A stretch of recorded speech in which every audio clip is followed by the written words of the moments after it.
আহ এই রে, অনেকটা কমে গেল তো। না, এদের ডিস্টিল ওয়াটার পাঞ্চ করে দিই।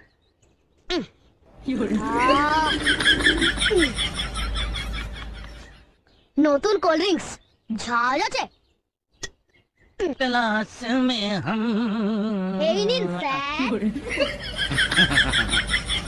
কি ব্যাপার বল দেখিনি, তুই আজকে হঠাৎ আমাকে তালাচ্ছিস? কারণ আপনি আমাদের গেস্ট, তারপরে বয়সও অনেক বড়, সেই জন্য। খেয়ে নিন, আপনি খেয়ে নিন। এবার তুই বোতলটা তো ভর্তি কেন রে? আসলে ওই দোকানদার না আমাকে প্রচন্ড ভালোবাসে, তাই আমি যতবারই যাই না আমাকে একটু ওই ভর্তি করেই দেয়। নিন, আপনি খেয়ে নিন, খেয়ে নিন স্যার।